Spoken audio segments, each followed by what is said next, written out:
everybody. Welcome to It's in the Cards. I don't know about the rest of you. I happen to luck out what would be the last snowstorm of the season. We lucked out, and it's staying away. We just have the rain. Nothing unusual. It's a Wednesday night, so you can expect me to be having a storm of some sort, and that's been the routine lately, it seems.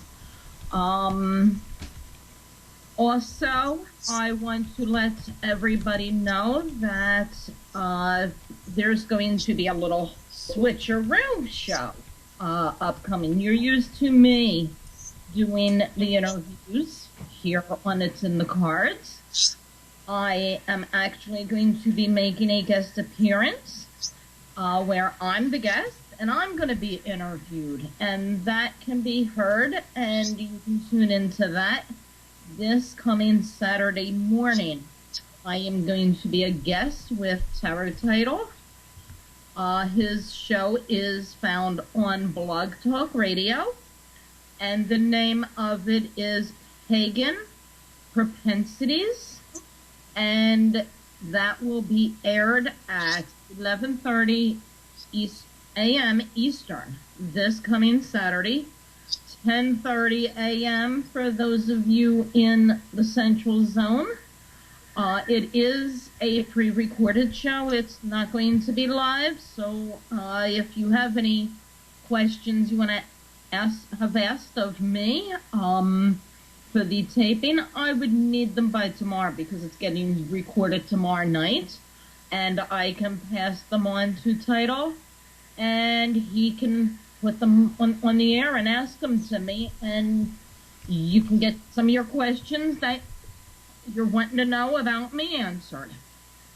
Again, that's going to be aired this Saturday morning on Blog Talk on Pagan Propensities, and I'll have it advertised and posted on Facebook as well, so you can join me on Facebook, Powered by Misha, or It's in the Cards, the Facebook page for the show, and I'll have it posted both places. I want to welcome everybody to the show this week. I'm wearing one of my hats this week for a couple reasons. One of them, I happen to be a big, favorite show of mine was Dallas, and they did it last June with three of the original characters and actors, Sue Ellen, Bobby Ewing, and J.R. Ewing. And as you know, this past November on Black Friday, the wonderful Larry Hagman passed away. Very upsetting to me, and for so many reasons. Anyway, in regards to the show, they were in the middle of airing the second season when he passed. The episode this past Monday was his death. He shot. Instead of the old Who Shot JR from back in the 80s, they did a replay on it, Who Killed JR. This coming Monday's episode is his funeral, where the fans can pay tribute and things to his memory. And in lieu of that, the governor of Dallas, Texas, actually legalized the Monday, the 11th, to be the official Larry Hagman Day. And they're asking everybody to, pull out your hats and your cowboy boots and wear them in his memory, because that's going to be the airing of his memorial show where they do the funeral for J.R. Ewing. The show's never going to be the same without him. I just wanted to mention that he was a very special person, very fabulous actor. I watched him when he was on I Dream of Jeannie too, Major Nelson, and then Alice is the most recent. So that's the reason for the hat. My show's on Wednesday nights in between the two shows, so instead of Monday, so I have it on tonight in honor of Larry.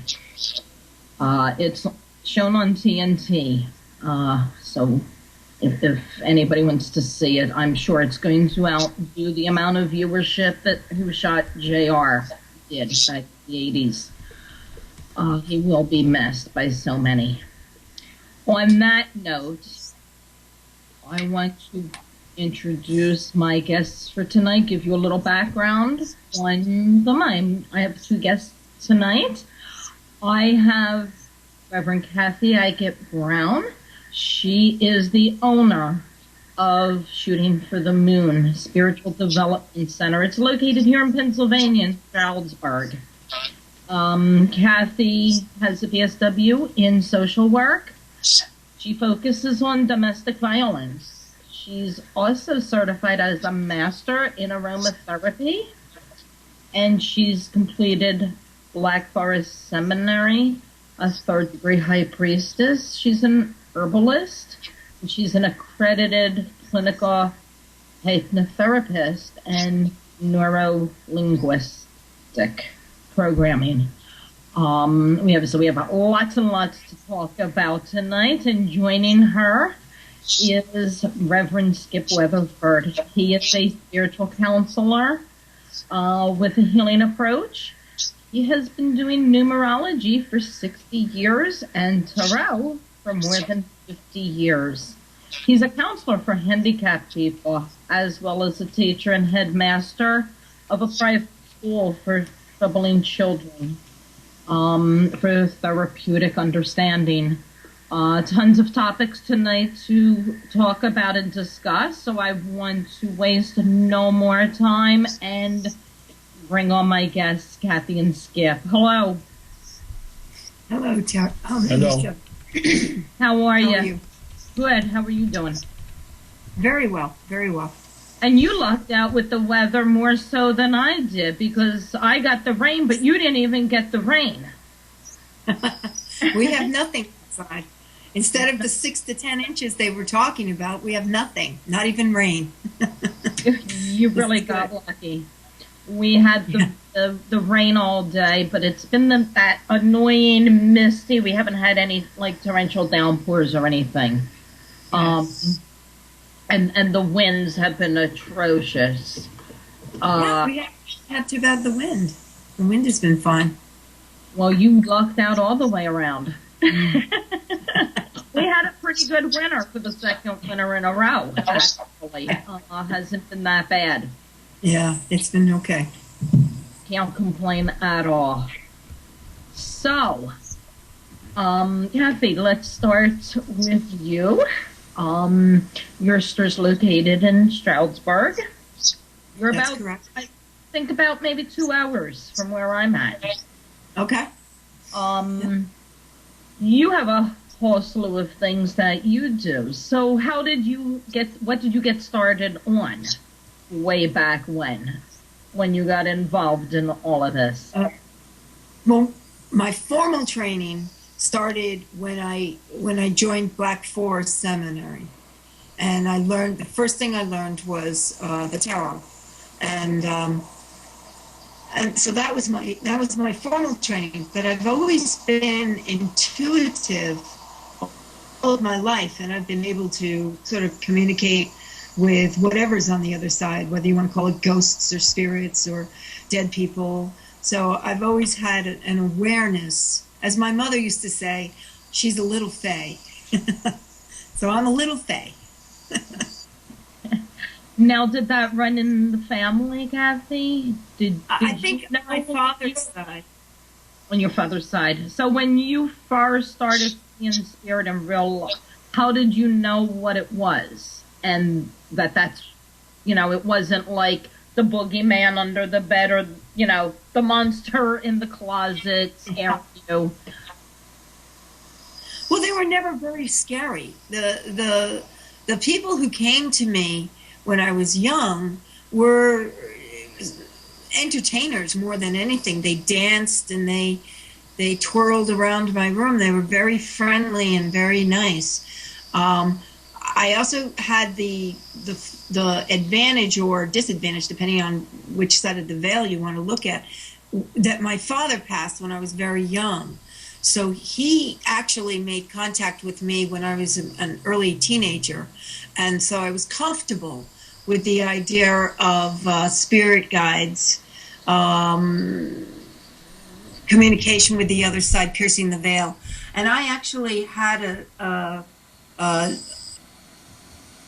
I had a near-death experience when I was 16. So that just sort of put the icing on the cake.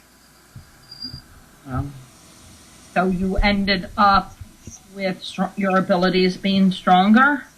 And yeah, absolutely. Do you have any memories of the experience? Yeah. Oh, absolutely. It happened before death and dying was a popular subject, so I kind of felt odd when I experienced it. I didn't really have too many people to talk to about it, but I experienced going down a tunnel. What happened was my lungs filled with liquid and I could no longer breathe. And I felt my body separate. I felt my soul separate from my body. And I went down a tunnel and there was a male presence with me. And I was absolutely euphoric because this was such a great feeling. And I was so excited to realize that I was dying and that it was such a wonderful experience. And then I remember thinking, gee, I wish I could tell people how wonderful this is so they wouldn't be afraid of death. And the second I thought that, the current changed direction and I went back into my body, much to my discomfort and dismay and dissatisfaction. And I started to breathe again. And I didn't want to come back. I wanted to stay, but I also understood that I was coming back with a purpose. And you've lived up to that purpose too, haven't you? I'm trying. It's, I have a sign that says leave your ego at the door. So I try not to make it about me, but I'm trying, what I've done is I've set up a center where anybody can come and teach who has traditional backgrounds and who can help other people find the path, whatever their path is.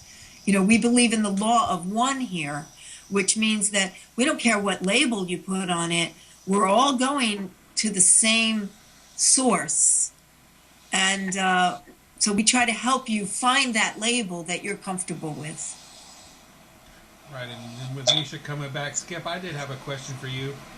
In all of your experience, is vocabulary something people spend a lot of time arguing about? Yeah, there's a huge amount of argument over totally useless things. One of the things we try to do here more than anything else is to concentrate on things that people can use on a daily basis. Yes. I teach Kabbalah with the idea in mind of this is not a religion, this is not a philosophy. What it is tools that you can use every day to live better and, be happier with yourself. Yeah. That's a good way to put it. We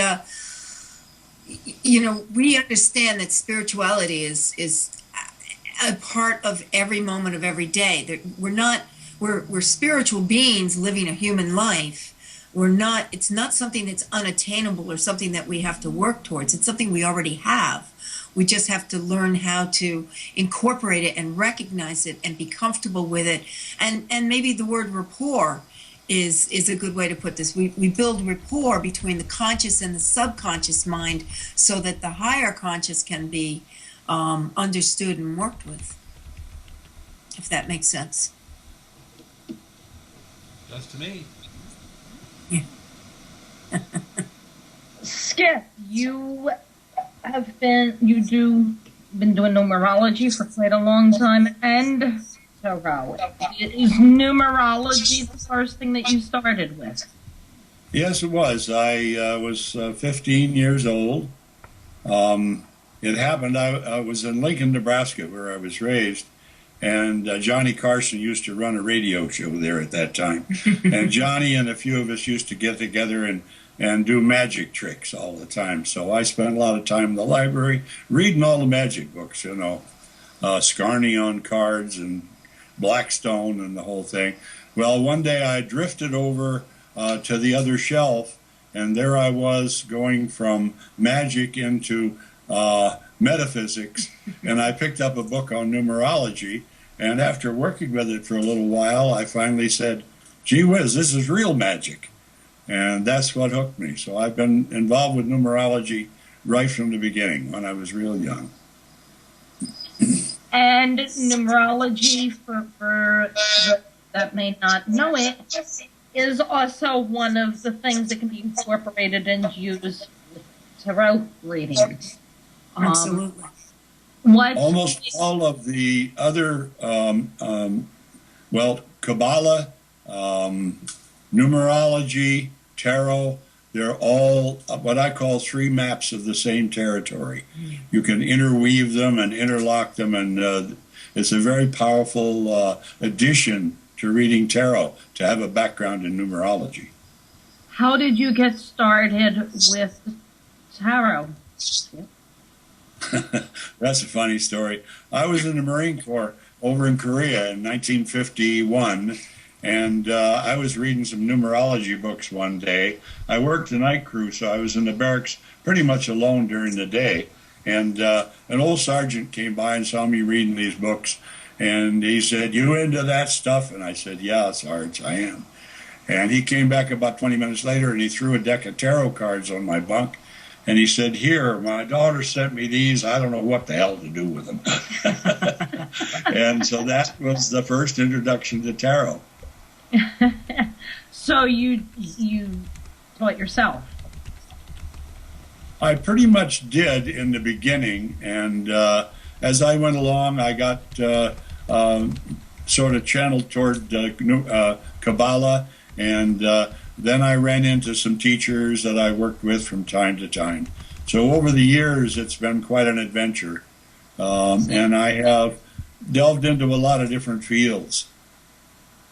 Since you were already into numerology at that point, did you get that deck and just right away go to the numbers that are associated with each card and do it related to numerology rather than trying to interpret the images and things like that? How did it work for you?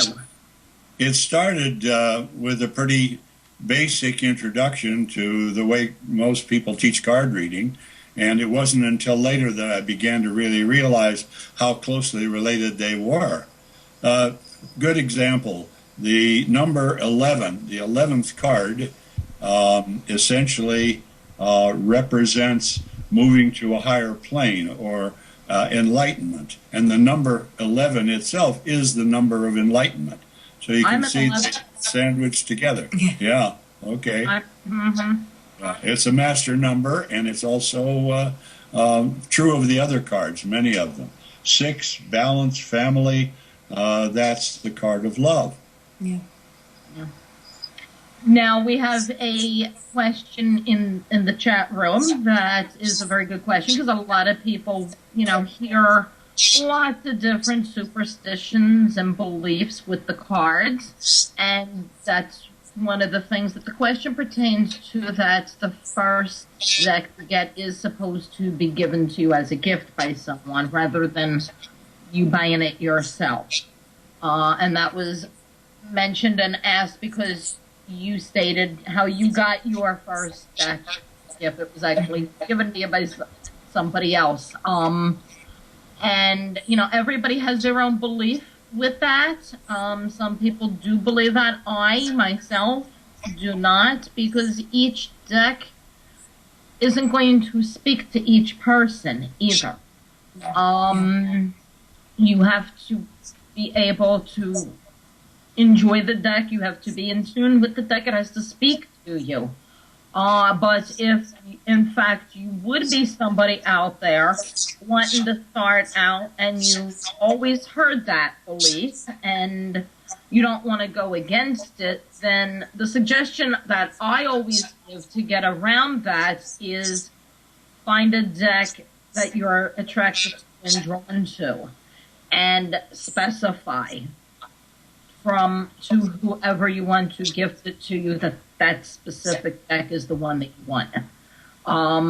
Skip and Kathy, do you have any other views on that? Well, because I have a store, what very often happens here is that 2 or 3 people will come in and look at the tarot cards together. And then each of the group will buy for the other person in that group, so that each person buys the other person's deck. And that's a nice way to do it, because you're looking together as a group, and very often they'll continue on and take the class together, or they'll work together at home with their newfound decks that they've given each other. But I agree with you. I would never let a lack of a gift stop me from studying something that I was called to. And once you're called to the tarot, you may not have the luxury of having somebody go shopping with you that can purchase your deck, purchase the deck that's calling to you. You may have to purchase on your own. And I don't think that's going to change your devotion or your ability to learn the cards in any way, or your affiliation with the cards. I think, as you said, it's a truly internal calling between you and your deck or decks. It is. I know some people that, just went past the shelf. They weren't sure which one they wanted, and, not even being near the shelf, one would just fall off the shelf onto the floor. Yes. You hear that often. I know it was about a year ago, and, I have so many decks, it's not even funny. And yes. I'm not one to, go to the bookstore, end up spending too much money and stuff. I have plenty of books. I don't need any more. And I was out and wanted just to kill some time. And I got that little voice in my head that, guides me and gives, with the readings and stuff, telling me to go to the bookstore. Mm-hmm. I'm like, why? And I hear a deck, and I'm like, I have enough decks. There's no more that I possibly want. And it was just, you have to go. I'm like, okay, I've learned, long ago, you don't argue with that. Follow the voice. Always follow your instincts. Sure enough, I go in over to the decks, and darn if there wasn't a new one that I didn't even realize had been out yet for me to go grab and purchase. Yes, it always calls to you. We want you to find them. We have another question in the chat room, and if this one's going to get a little involved, we're going to accept phone calls, so she can even phone in. But the comments and question is that they only caught the last part of what was being said about the number 6. And she doesn't want to be laughed at, but she's wording it where she's being haunted by the 2 numbers 6 and 9 together most of the time. And she's wondering if there's any thought that you have, Skip, on why those numbers would be haunting her. Yeah, the 6 is, I call the number balance. Essentially, it means that a 6 person is a kind of a person who is a peacemaker, who will look for situations that are out of line and try to bring them back into balance. It's also the number of the family. The leader of the family, usually the mother, is the one who tries to keep everything balanced within the family. So a 6 number is a number of balance. It's a good number, very powerful. The only way that it can be misused is if the person becomes a doormat. In other words, allows other people to overrun them. But essentially, they're an open, generous kind of person. Now, the 9, on the other hand, I call the number of humanity, but it is the almost the end of a cycle. The 10 itself takes you into the next cycle. So the 6 and the 9 going together, immediately the connection between the two is the number 3, because 6 is 2 3s and 9 is 3 3s. So you have to look at that combination. So there's a lot of 3s in there. That's a very creative combination. The idea of the 6 tied with the 9. I guess I would describe that as the Kundalini rising into the heart chakra. In other words, opening the heart. It's a very, very good set of numbers. They go together very well. So I hope that answers your question.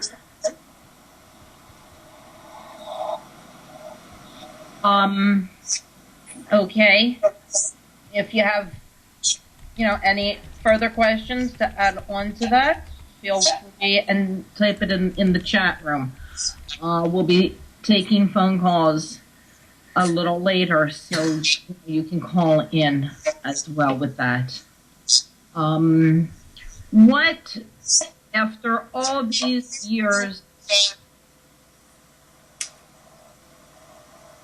she missed your answer.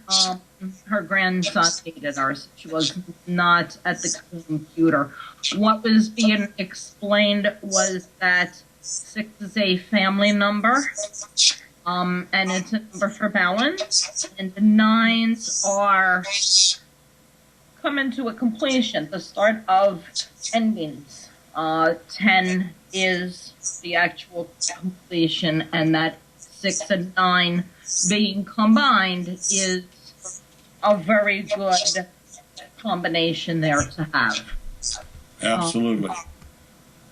Yeah. With all the years, Skip, you've been doing this, do you have anything that stands out most regarding maybe a reading with somebody, and why? I didn't understand that. She wants to know what reading over the years has stood out for you. Oh, okay. Well, numerology has been very integral in my life, so I've read for an awful lot of people. I guess the best readings are the ones where people come back later and say, gee, everything you've told me I'm finding in my life. It's happening to me as I go along.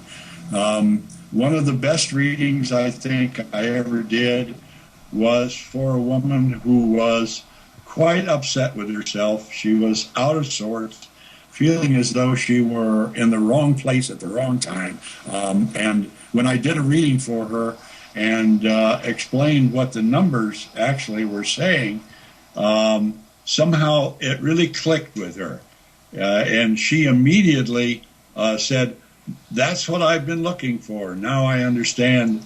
So more than anything else, to me, it was the thrill of her picking up on it and putting it into use. And those kind of readings are always the very best. How about for you?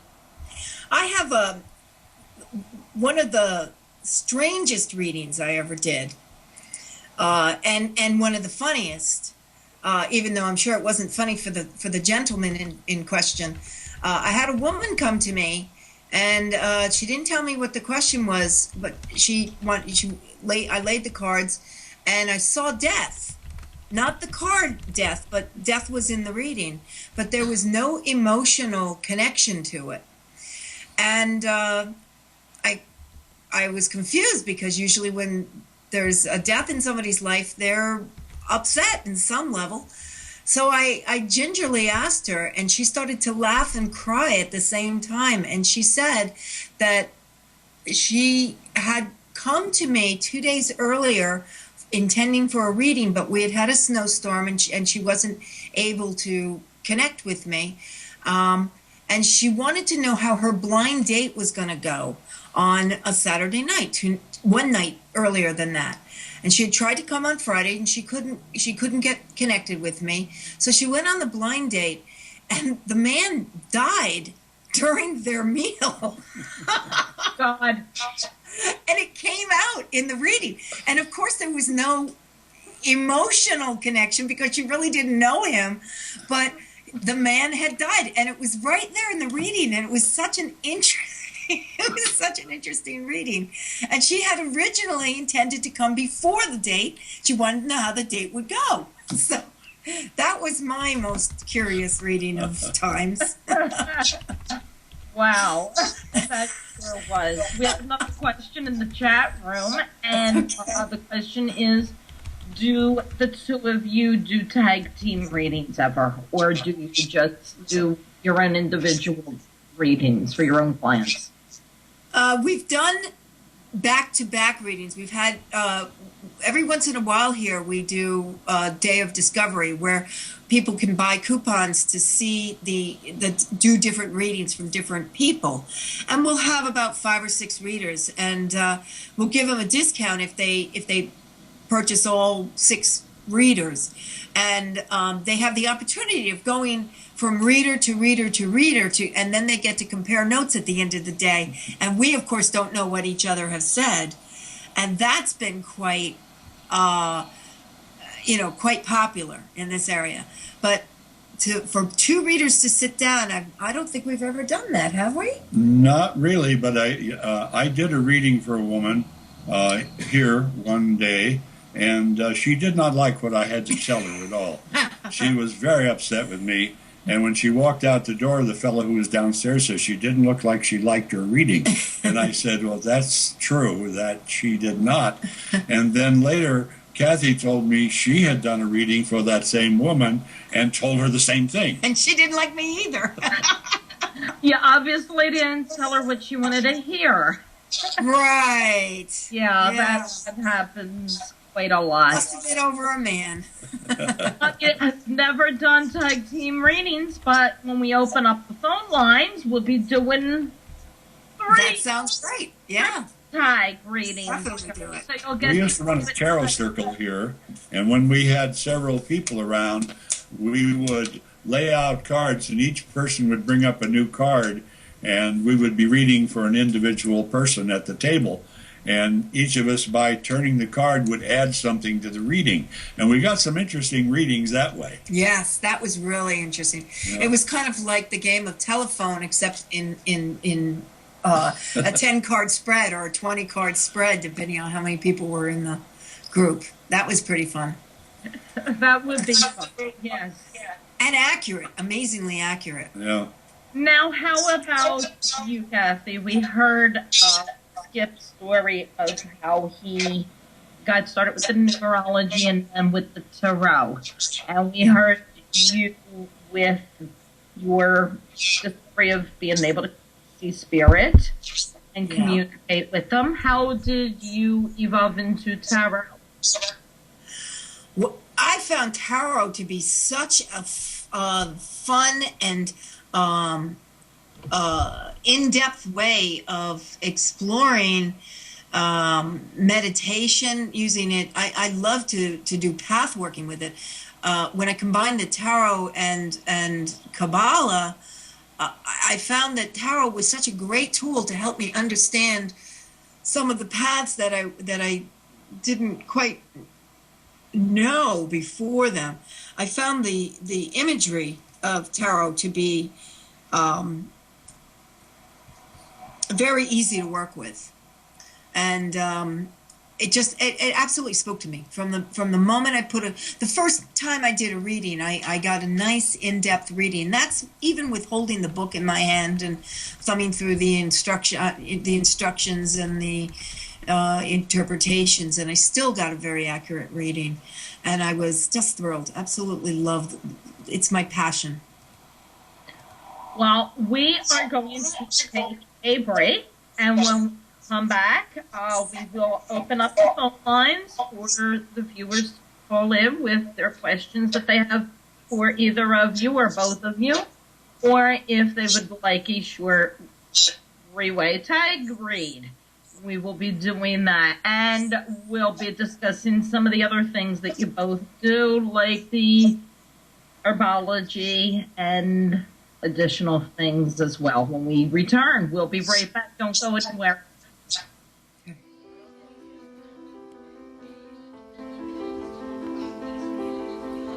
I have one resident that barely opened her eyes. She didn't respond. As much as I tried, I knew her for 2 years. No matter what I tried, massage wouldn't work, nothing worked. But when we got introduced to the iPods and the family told me the things that she liked, it was amazing once we put the iPod on her. She started shaking her feet. She started moving her head. Her son was just amazed. Okay, can we stop? Because now I'm getting all I'm seeing her all over again.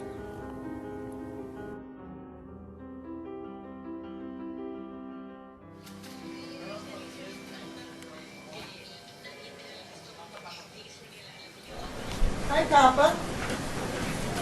Hi, Papa. Huh? How you doing? I'm all right. I'm fine. Wait. Who am I? I don't know.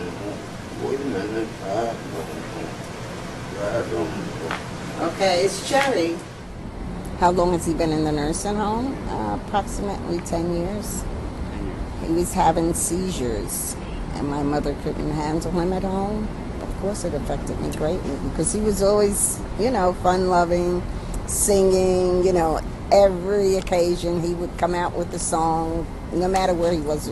I remember as a child, he used to walk us down the street, me and my brother, and he would stop and do Singing in the Rain. He would have us jumping and swinging around poles. He was, he was good. He was always into music, always loved singing, dancing. His name is Henry Dreyer. Uh-huh. And I'm looking more or less for religious music for him. Okay. Because he enjoys music and he always quoting the Bible. So I'd rather have that for him. We first see Henry inert, maybe depressed, unresponsive, and almost unalive. Henry. Yeah? Henry. Yes, sir. I found your music. You want your music now? Up to you. Okay, let's try your music, okay? And then you tell me if it's too loud or not. Then he is given an iPod containing, we know, his favorite music.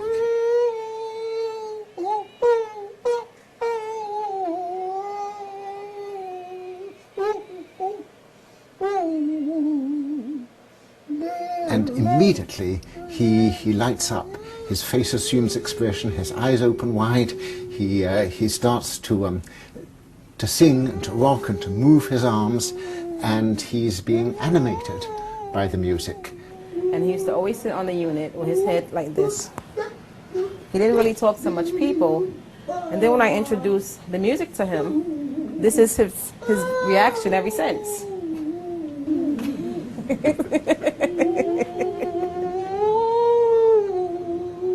The philosopher Kant once called music the quickening art, and Henry is being quickened, he's being brought to life. Yeah? I'm going to take the music for 1 second, okay? Just to ask you a few questions.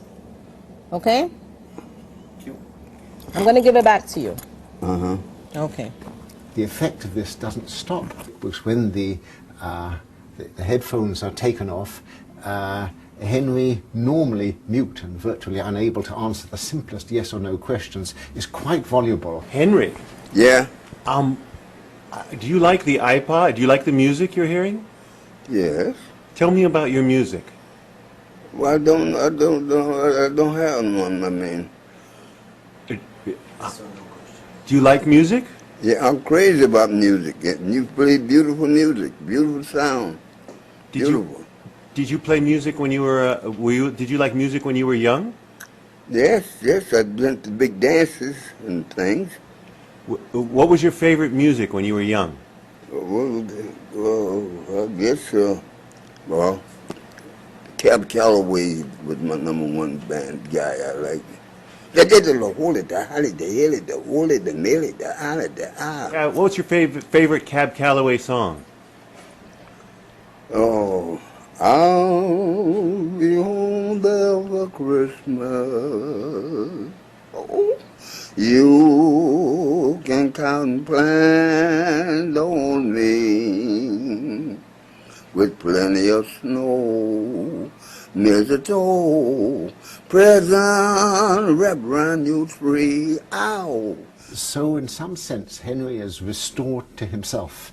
He has remembered who he is, and he's reacquired his identity for a while through the power of music. What does music do to you? Give me the feeling of love, romance. Figure right now the world needs to come into music, singing. You got beautiful music here. Beautiful, oh, lovely. And I feel the band of love, dream. The Lord came to me, made me holy. I'm a holy man. So. Hi, welcome back to It's in the Cards. We are going to open up the phone lines. So if you have any questions to ask or would like a quick reading, we're going to have a 3-tag reading for you. I am joined this evening with Kathy, who's the owner of Shooting for the Moon, located in Stroudsburg, Pennsylvania. And Skip is with me as well, and he's an instructor. He works at the shop with Kathy, and he does numerology and tarot, and you also work with disabilities as well. I want to get into, prior to the break, we were talking about the numerology and the tarot, but you also do other things as well. You do herbs. And, you know, things like that is, a lot of people are getting more and more into the natural health things and stuff like that, and it's becoming more and more popular. We want to discuss that a little bit. For those of you that may not be directly in front of your computer and seeing the show, for the phone number, maybe you're away from the show right now, I'll give you the phone number. You can jot it down and give us a call. The number is 615-692-1262. If you're calling in for a reading, I have to, when you're listening to the show for the first time, there's a few rules that we have for time-wise. I ask that you have a specific question and not just call in saying you just want a general reading and see what comes up. And also, if we are on the line with a caller, we need you to please wait before calling in until the prior call is finished, because we can't put you on hold here. So if you can wait till the prior caller's phone call is completed, then you can pick up the phone and call in yourself next. Just want to let everybody know that might be tuning in for the first time this evening. How did you get into doing herbology? Well, it's my other passion. There's 3 passions in my life: counseling, tarot, and herbology. And I got into herbology because I got tired of going to the doctors. I got tired of going to the doctor and being told that I had to take this pill or that pill or the next pill. And so I started paying attention to what herbs would work. And I found that they worked much, much better than the allopathic medicine. So I went on and got a certification in it. And now I have an entire line of moon herbal wellness teas, moon herbal products, everything from tinctures and extracts to teas to salves that help with mending broken bones. I had my son use my salve, and instead of being in a cast 6 weeks, he was in a cast 2 weeks. So, and the doctor just couldn't explain it. He couldn't explain why my son healed so fast. And I just smiled and told him to take the cast off at the second week, and he did. So the herbs work. And as this world gets more and more complicated and more convoluted, I find that herbology keeps it simple, keeps our health simple, and it helps people take control of their own health, take control of their own decisions in life as to how they're going to live their life and connect with life. And just being around the herbs connects you to a spiritual essence that is unbelievable or believable, depending on your belief.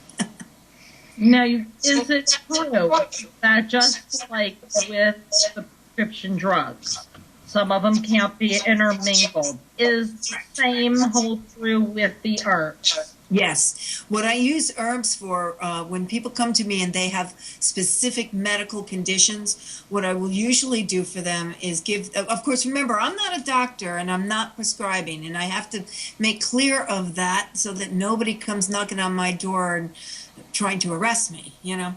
But what I will do is when people have a medical condition, I will give them herbs that will help to strengthen the systems that are the most weak in their bodies, so that they can fight whatever this illness is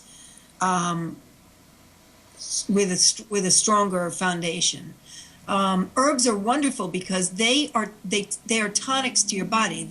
They'll go in and strengthen whatever needs to be strengthened, and highlight and augment whatever needs to be augmented. That's what gives herbs their power. So when you give the correct herbs, you can give nurturing, healing herbs that have nothing to do with the actual symptoms that the person is experiencing in the allopathic complications. I have a question, and we have one for you in the chat room as well. How about things like addictions, quitting smoking, for instance? Is there anything to help that, or anything to maybe not help but relax, the withdrawal anxieties when you're giving up an addiction that somebody can take? Yeah, we have some nice tea blends. Anybody can call us and we'll work with them individually, or stop by, or Skype or whatever, and we'll work with them individually. But kava and passion flower, kava root and passion flower are two very good herbs to use for addiction. If somebody's going through active withdrawal symptoms, and that has happened, they've come into the store anxious and itchy and kind of out of sorts, and we'll give them a special tea with passion flower in it, and it takes the edge off of their angst, if you will. In addition to that, we do clinical hypnotherapy here, which is really, although I do it also, I kind of pass that over to Skip, and he will do sessions with them, which will help them sort of break the pattern, the bad habits that they're having, and replace them with better working habits, if that's the way to. Very well. The simple fact is that people get into habits of one kind or another, and when they want to quit, they find out that it's difficult to do. But it's difficult to break any habit. Marrying the wrong kind of women is a bad habit, and even hypnotherapy can help with that, essentially, to get you out of the habit. Hypnotherapy has to do with change. And the process of change is not easy, but hypnotherapy can help convince the subconscious to help you and cooperate with you in a way that causes that change to occur. We have a question in the chat room regarding the herbs, and the question is there herbs for infertility? Depends on what the infertility comes from. Can they be more specific about what the blockage is? We'll give them time to give us an answer to that.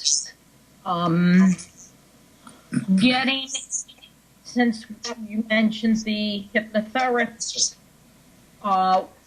do you do that for past life regression and things like that as well? I do past life regressions, and most of the work that I do essentially revolves around what the individual need is. You have to take each client where they are and begin with that.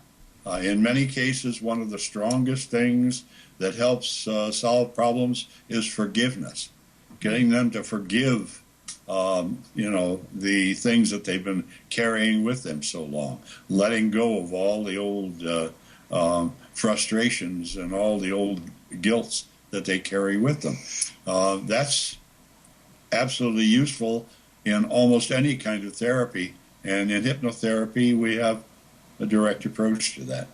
By the way, he just offered a class a couple of months back called Past Life Regression, where he actually taught the students how to through meditation, tap into some of their own past lives. And I took the class, and I had some knowledge in it, of course, but I took the class and I found it to be a phenomenal class.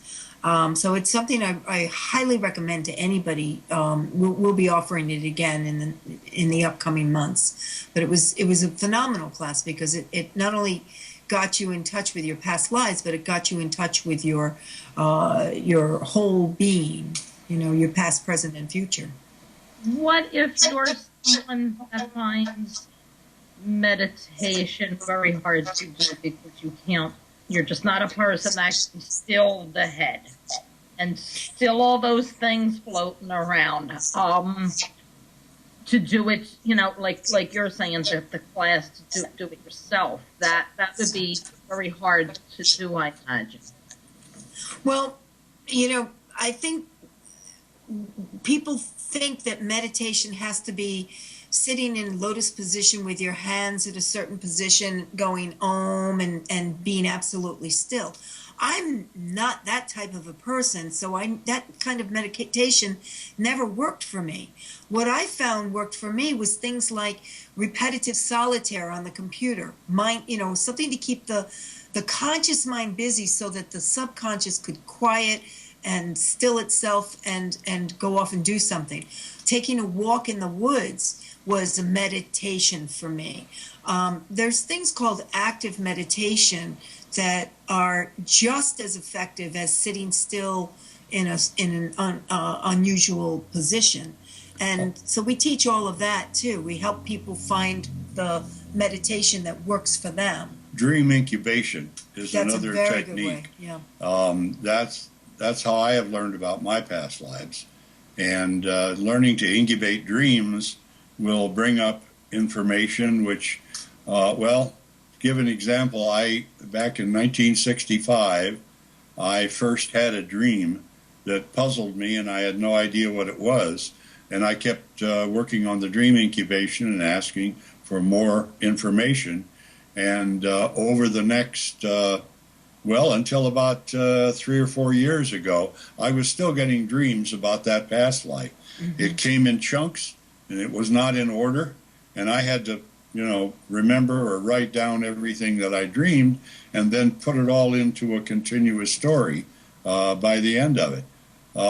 So there's a lot of ways to reach that information. It's already in there inside of you. It's just a matter of learning to open the channel that works for you. Dreams can work, meditation can work. Tarot There's a lot of different possibilities. What I find, and I use this a lot in my readings, is very often there'll be a theme, like in somebody's past, perhaps it'll show that they were divorced, and perhaps they were divorced 20 or 30 years ago, but it's showing up in the cards for a reason. There's something that's going on in that person's life that still has to do with that divorce of 20 or 30 years ago. And it's the same thing with dream work or past lives. If you remember a past life, there's something about that remembrance that you're supposed to be using as a tool in your present day life. And so I find that when something unusual comes out like that, I will ask my querent or my seeker, what exactly, what's going on that you're still connected with your first marriage of 30 years ago? And perhaps the answer will come back, oh, he just died, or I just happened to see him, or he just got remarried, or something. And oh, okay, and it brought up emotions that they thought had been buried. If that makes sense. It does. I want to get back to that, though. The herb infertility, we're getting back to, and you had asked, it depends on the cause. And the response that's given is PCOS. PCOS. I don't know what that means. I don't know either. Well, I'll give you sort of a general thing. If it's the female reproductive system, really the strongest thing that you can do is do red raspberry and red clover. Raspberry leaf and red clover blossoms are very toning for the female reproductive system. If it's the male reproductive system, then we're talking ginger will... we have a men's tea that's got a lot of ginger in it, and what that does is it sends blood flow to the appropriate area so that they can produce enough liquid for the sperm to live in. So there's a lot. It really truly depends on the problem. If it's cysts, there are teas that you can take that will help with the cysts. So that they don't confuse the body in pregnancy. If it's uterine walls, you can take things. If the uterine wall is not toned enough, you can do Vittix, or chasteberry is another word for that, and red raspberry leaf is a very good thing. So it really truly depends.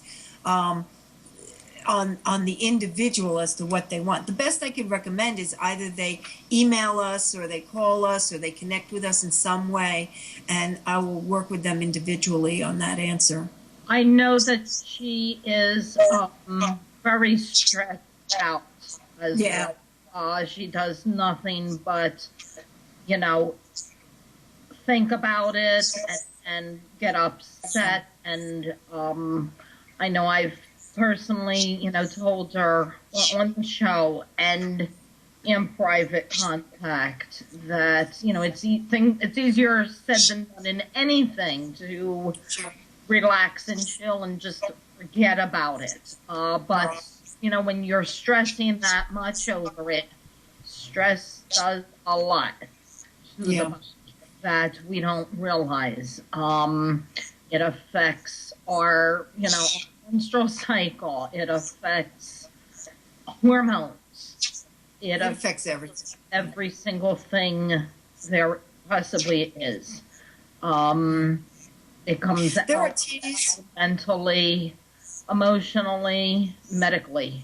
And I know the anxiety with this particular person is really, really elevated as well. We have another herb question as well, but go ahead, finish up this. I was going to say, I would recommend counseling. I don't know how close they are to us, but I would recommend counseling. And then for one couple, they tried to conceive for 10 years, and we actually did a ritual for them. And they now have a beautiful, healthy toddler running around and are attempting to get pregnant again. And they were told by every doctor that they couldn't conceive. But we did a ritual and we sort of passed some energy from fertile people to them, and they conceived afterwards. So I consider it to be a huge success. We have another question regarding the herbs, and that's about if there was any for to help hair loss. Ooh, it depends why. If it's a nervous issue, yeah, we have a lot of herbs that will help with it. There are also some salves, some tonics you can put on the hair. I'd have to look it up in detail to see what I would recommend. I don't have that right off the top of my head, but most of the time, hair loss is a nervous problem, and so I would recommend a nervine of some sort, maybe skullcap or St. John's wort. St. John's wort can be a little controversial, depending on the person, but skullcap is a good one. Passion flower is a good one, and let me see what else. I would do valerian, and see how that would work. I'd put a mixture of those together for them. Okay, and we have a question just regarding these different teas in general that you're discussing about the taste. How they taste. Do they taste good, or is it like, you know, taking certain cough medicines and things where you're just persevering? You hold your nose and chug it down. Yeah. Yeah. I have a little things I call shots of health. And you do have to hold your nose for those shots of health, because first of all, they're vodka. That's their base. So you are taking a shot. We can make them in apple cider vinegar, but we do have vodka is usually the base because that lasts so long. And they don't taste pleasant. You can put them in, you know, but the amount that you take is so small, you can mix it with a glass of water and it will dilute it, or a glass of orange juice and it will take the taste away. The teas, most of my teas are fairly palatable. If you are accustomed to drinking herbal teas, you'll find them quite pleasant. If you've never tasted an herbal tea before and you're used to things like commercial teas, which are sort of artificially flavored, it may take some time to get used to.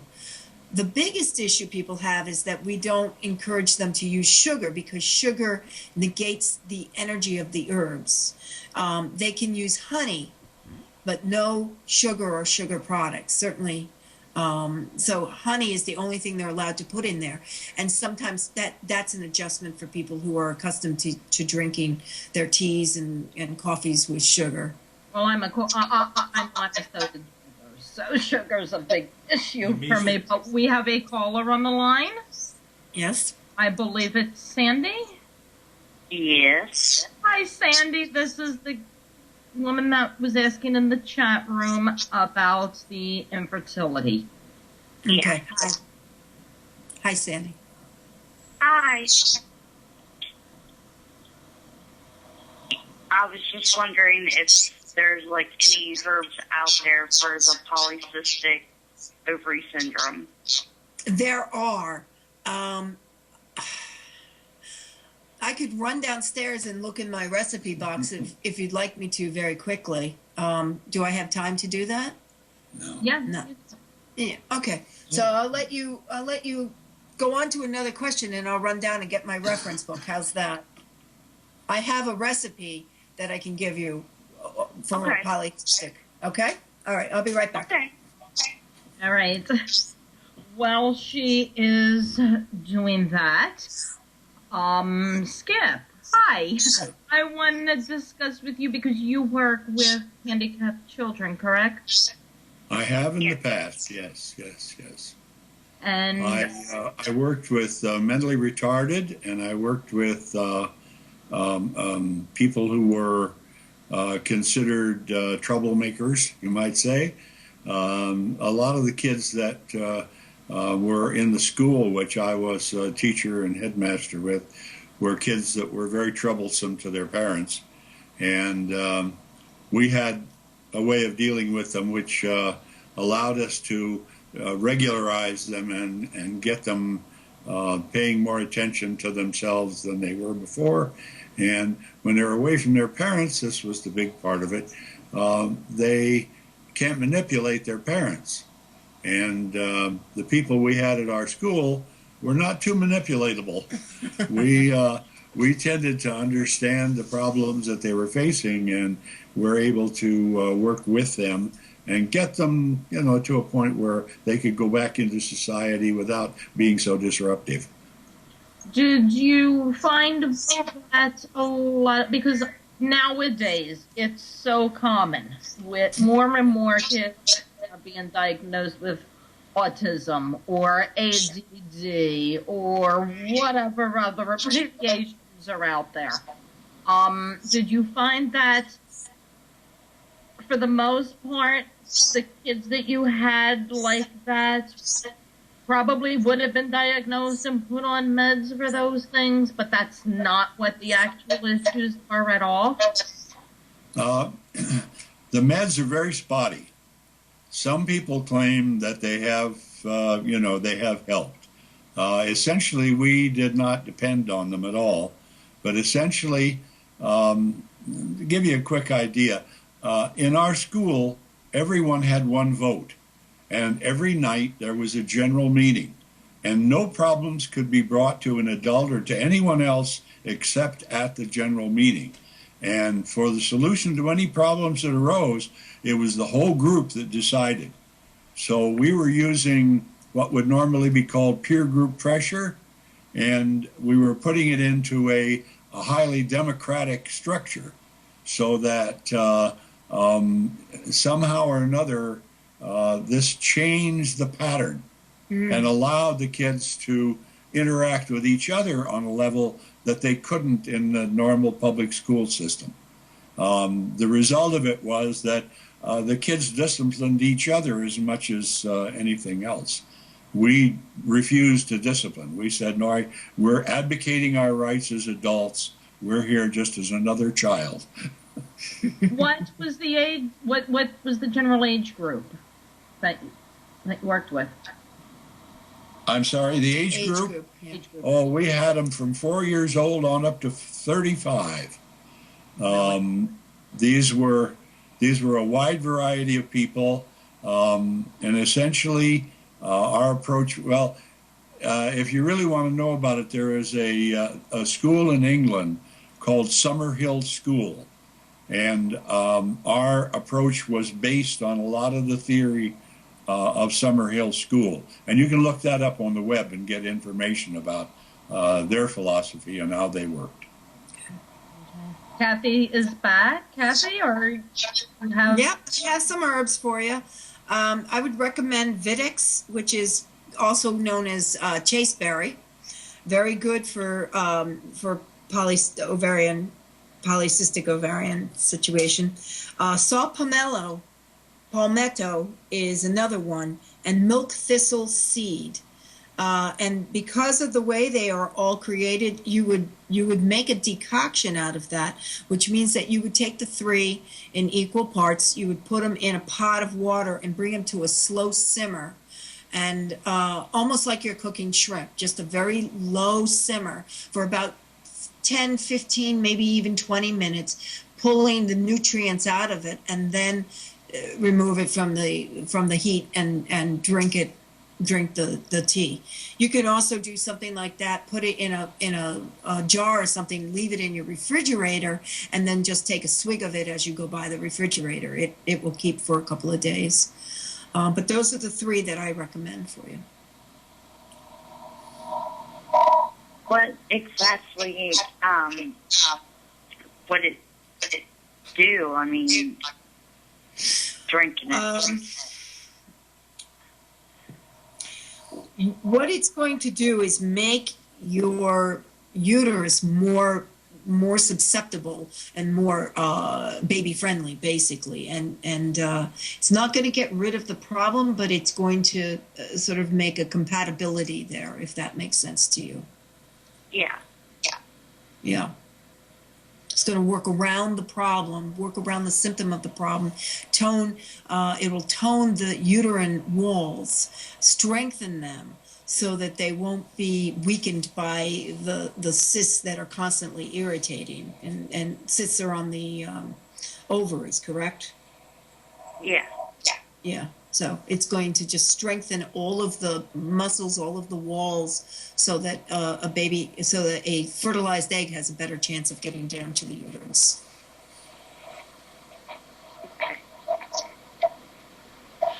That help Again, you, you Sandy? can, I'm sorry. Did that help you out? Yes, it did. Thank you very much. You're very welcome. you can always contact us, and I can work with you in detail with that too. Okay, how can I contact you? Shootingforthemoon.com, and that will give you our information. We're on the web, and then it, of course, gives you emails and phone numbers and all the things you need. Okay. Okay? Well, thank Great. you very much. You guys have a great time. And Misha, I love your hat. Oh, thanks, Sandy. Have a good day. I always have comments about the hats. When I don't wear one, I get commented, "Where's the hat? You don't have one on this week." I'm throwing something out there since the hat was mentioned again this evening. Anybody out there that's a designer and makes things, we really could use tarot hats. You know, Yeah. tarot cards on it or something like that. And I have no problem whatsoever. You can mail it to me and I'll model it and wear it on the shows and get it out. And you So have another if caller, any, Misha. yeah, we have another caller on the phone. Are you there? Hello, how are you guys doing? Good. Hi, How how are are you? Who's this? Good. My name's Eddie. I'm calling to get our readers, three readers' opinions on a question that's going on. Okay. Go ahead. Sorry, it's kind of hard to I have the computer on in the background because somebody else is watching, so it's kind of hard to get a good distance away. I am actually, hi Kathy and Skip, because by the name Eddie they'll know who it is. In the process of debating over a career change, and it would be about 5 years of study, and already have a established family, and it would be a rough couple years, but was wondering what the card said about it. Okay. Let's ask.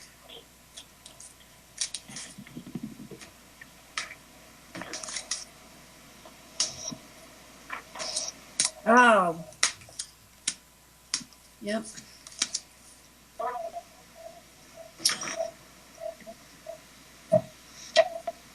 Are you happy with the job that you have now?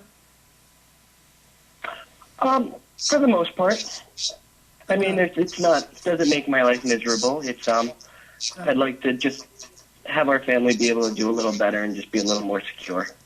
Yeah, yeah. Have more of a career than a job. Yeah. I get that you have a tremendous support behind you for this, if you make this choice. I also get that that you are well grounded and well settled in life at this point in time before you're going into it. So whether you take this change or you don't take this change, you're one of these people that's always going to sort of land on his feet and be successful in life. Does this make sense to you? Yeah. Okay. I do see that there will be some trouble from this. That it may not go the way you're hoping it will. That there's going to be some, I won't say a disaster, that's too strong of a word, but it's not going to be what you expect it to be, and it may not be worth the amount of effort you have to put into it. You have a good solid base now. I don't think that that's going to improve by switching careers. Does that make sense to you? Yeah, those are the concerns about the not ending up being what I'm hoping it is something that I'm pondering myself already as well. Oh, that would be my biggest caution to send to you. What do you have to say, Skip? I am getting, I'll show you here. The very first, I pulled 3 cards for you. The very first was the Ace of Swords. So this is showing the amount of thought that you are putting into this. It's not just an idea on a whim and you're going with it. You've been debating about this, thinking about it, thinking through the pros and cons with it for a while now. It's something that deep down, you, in a way, you've always wanted to do, but like Kathy said, your life the way it is content. You never had reason to have to jump into something like this. The second card is relating to what Kathy said about, not being to be all that you expected. It's the universe reversed. The universe would be the world card, the Rider-Waite deck, but I'm using the Gendron deck tonight. That's the deck that told me it wanted on the air tonight for use, so I grabbed it. Up right, you can see everything is in perspective and all literally and calm. It's in reverse, and that means that it's not going to be as smooth sailing and as easy as you might think it is. Right now, you might be thinking that it's the amount of time it's going to take that's going to be the biggest obstacle. It's a little more to it than that. But like Kathy said, it's not major. I mean, we're not looking at, like a tower card or anything. But this is going to upset or like as you know it, the way you know it to be, routines, along with other things that aren't expected. The final card's the Emperor. And the Emperor is showing again the emphasis on the Ace of Swords that was first. You don't jump into things. You think things through. You don't act harsh. You don't act just on whims. You are not going to do anything that's going to harm the current situation or harm the family income in any way, or uproot a lot of changes in that respect. Skip, what would you like to add? Essentially, I see a door opening, which is the idea that this idea or thought has presented itself to him to move forward, and that his desire is tied in the building of new worlds. Therefore, he has before him a positive goal that he wants to achieve, but there are difficulties in the way. If he wants to go that direction, from what I see here, it's got to be a very strong commitment. Yeah. He can't hesitate if he does decide to move. He has the strength to do it, but it is not a simple, easy path. It is going to require a lot of work and effort, and there will be interference from lots of different sources. But if he wants that badly enough, I think he could achieve it myself.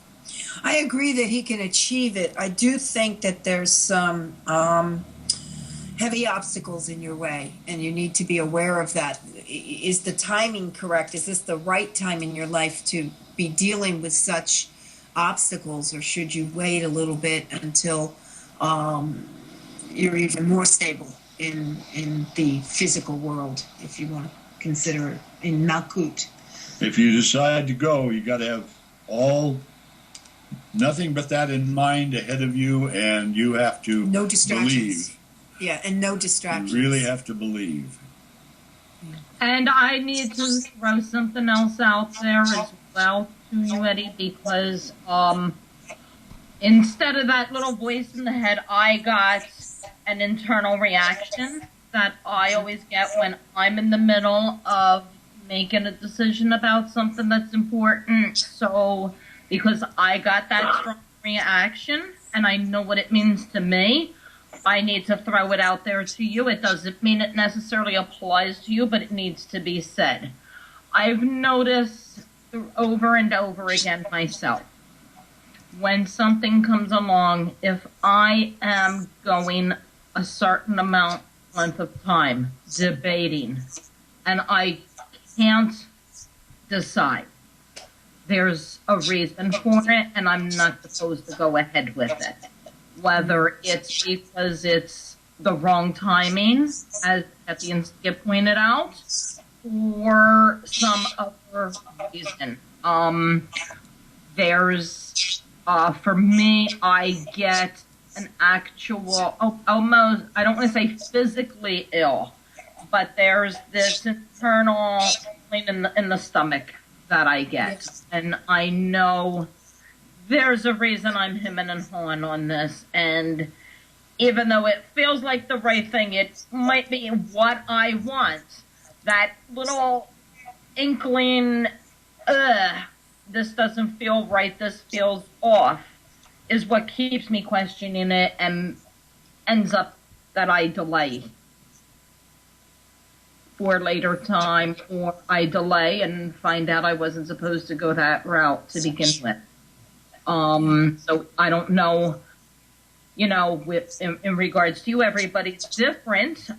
Some people may not get like the jitters or like that, where others do. You want to pay attention to that, because that is your subconscious's way of giving you the answer of to pursue, not to pursue. Yeah. If that made sense. That makes sense. Nope, basically everything you guys said was in regards to different concerns that I've had bouncing around my own head about it. As far as the difficulty and the timing something I'm indefinite still about jumping into it because of logistics of timing and if it's right or if I should put it off another year. But it's an idea I want to know if I should put off for a year till timing's right, or put off and find a different pursuit to find a career for life to get settled into. When something's right, you know it. That's what I was just told to tell you, without, you know, pulling the specific cards for that. Go ahead, Kathy. What I just pulled out says that if you pursue it at this point, you're not going to be as successful. But if you continue to plan for it, sort of study the situation, study the market, you're going to be successful in the future. So there will be a time for your change. It's not like you're going to be stuck in the position you're in now, but this immediate moment is not the time. You wait for give it a good 6 months before you start switching. Now, at this time, I see water, which is not the best time to start new things because it's very fluid and changing. But as an outcome from that, I see a very strong card. Mm-hmm. I pulled two aces, one right after the other. And the other is the ace of discs, which would indicate the possibility of good success, but not starting right now. There's something in your emotional being that you have to resolve before you can take this step. Do you understand what I mean by that? I could come up with a couple ideas for it. Okay. I think it has to do with family and connections and not intimacy. That's not quite the right word, but there's other things that you should be focusing on at this point rather than this. Does that make sense? Yeah, that one. Okay. That's Family right on the head. needs your attention. I got family. Yeah, family needs your attention. And this, for whatever reason, would upset. I don't know if, family-wise, you're going through a rough time right now, finding yourself in a rut.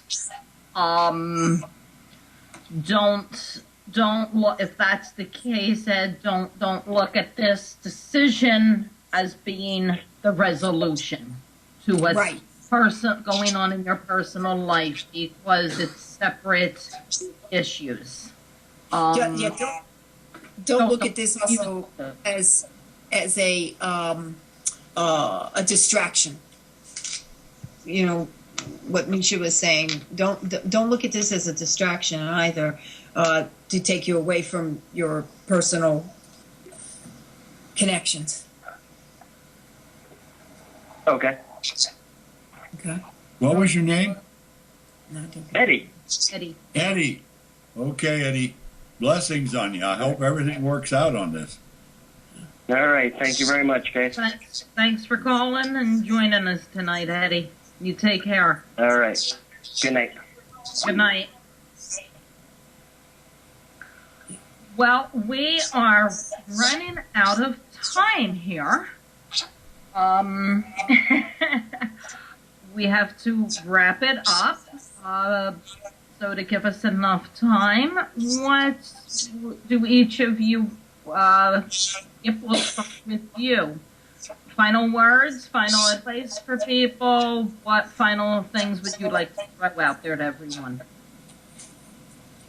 Well, if your listeners are interested in tarot, I say to them, don't give up. Yeah. So many people I've seen start and they find it very difficult in the beginning and confusing, and it takes time. You have to get so you know every one of these cards like they're a close friend, and that takes time. And once you understand that part of it, how closely each of these cards fits in with the patterns of the day or the patterns that are associated with an individual, the happier you'll be. And once you cross that hump, it's downhill from there. Reading becomes lots of fun then. And once it's fun, it's your best friend. The cards are wonderful because you can use them not just for reading and sort of finding out what direction you're going in, but also for meditation and for just life. I equate it to going to the doctors. When you go to the doctor, you have a general idea what your health is. When you do readings, you have a general idea where your path is. You're just getting confirmations and advice as to what direction to go in. I want to thank both of you joining me tonight and coming on. Glad the weather held out and you were both able to make it. Yeah. Thank you. Yeah, it was sounding like, might have been an issue there for a while with the weather. For those that tuned in late and did not catch the very beginning of the show, I want to let everybody know that this Saturday morning, I will be a guest on Tara Title's show, Pagan Propensities. It's heard on Blog Talk Radio. The show will air at 11:30 a.m. Eastern, 10:30 a.m. Central, and what would that be? 8:30, I guess, Pacific for you guys over there on the West Coast. The show is going to be pre-recorded tomorrow night. It's not going to be live. I will be able to be in the chat room, however, for those listening that have questions.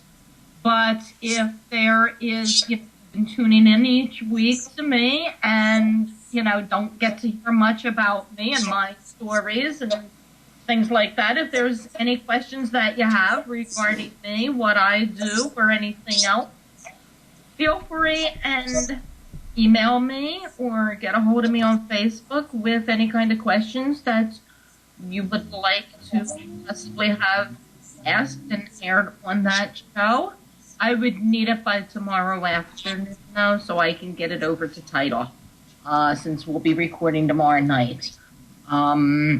Tables will be reversed. I'll be a guest answering questions for a change, talking about myself instead of being the one interviewing people. On that note, I want to thank both Kathy and Skip again for joining me, and a fabulous show, and for all the info that you gave out tonight, and all the topics. And thank you. You have a wonderful show here, and this was quite an enjoyable experience for us. Thank you. Thank you, and we'll talk about having you come back as well in the future. I'd love to have you back. Great. When you have so many topics, it's hard to, cover a lot. You want to touch base on a little bit of each thing. On that note, don't forget to Monday night and Monday, reminiscence of Larry Hagman Day, the Dallas episode of his funeral will air Monday night at 9 p.m. Eastern on